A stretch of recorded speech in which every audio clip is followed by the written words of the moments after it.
Welcome all UGC Net aspirants. Today the topic is types of non-material social facts. Types of non-material social facts are morality, collective conscience, collective representation, and social currents. His view of morality had two aspects. Morality is a social fact.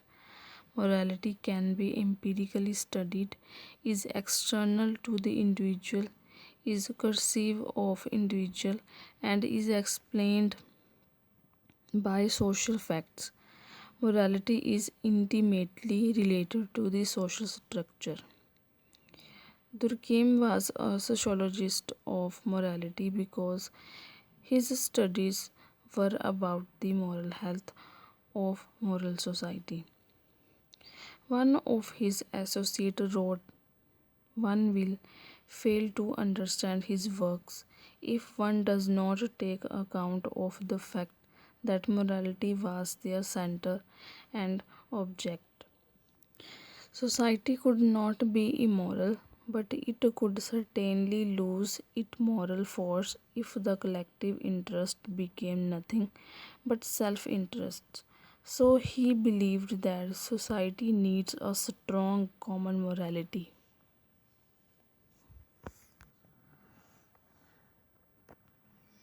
But he was less interested in what the morality should be.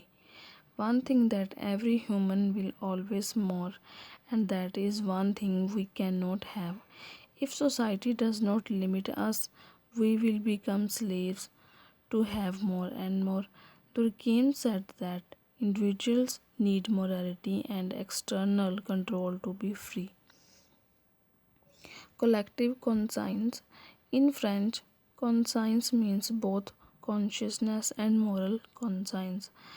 Durkheim described collective conscience to the totality of beliefs and sentiments common to average citizens of the same society forms a determined system which has its own life. One may call it the collective or common conscience. It is thus an entirely different thing for particular conscience, although it can be realized only through them. Explanations. He thought of the collective conscience as occurring throughout a given society. He clearly felt of the collective conscience as being independent and capable of determining other social facts. It is realized through individual consciousness definition.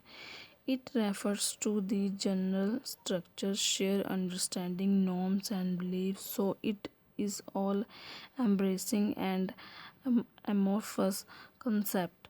He said primitive societies had a stronger collective conscience, more shared understanding, norms, and beliefs than modern societies.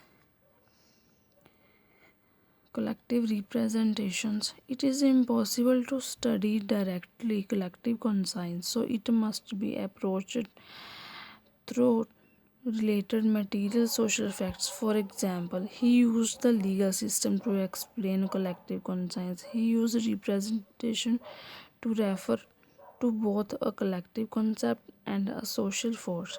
Example, religious symbols, myths, and popular legends. He said, all of these are ways in which society reflects on itself, and they motivate us to conform to these collective claims. Collective representation cannot be reduced to be individuals because they merge out of social interactions. They can be studied more directly that collective conscience because they are connected to material symbols such as flags, icons, rituals, and pictures. Social currents are material facts which do not present themselves in this already in this already crystallized form.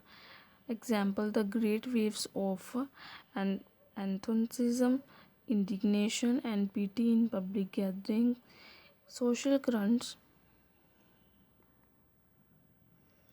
Social currents are less concrete than social facts, but they are still social facts because they cannot be reduced to the individual. It is possible for these non material social facts to affect even the strongest institutions. Example, social currents created among a crowd at a rock concert were looking as a threat by European communist governments, so they contributed to their downfall. Rock concerts were places for the emergence of cultural standard, fashion, and behavior syndromes not controlled by party. Members of the audience were likely to seen as expression of their alienation in the concert, so their feelings were affirmed, strengthened, and given new social and political meanings. So politicians were afraid of social concert.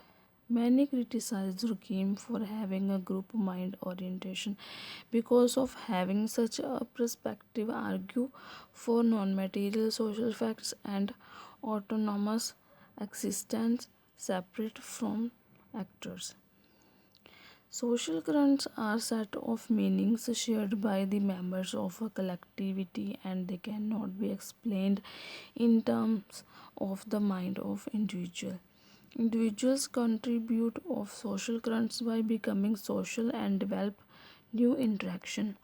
They exist at the level of interaction, not the interaction of individual. The complexity and intensity of interaction between individuals cause the new level of reality to emerge.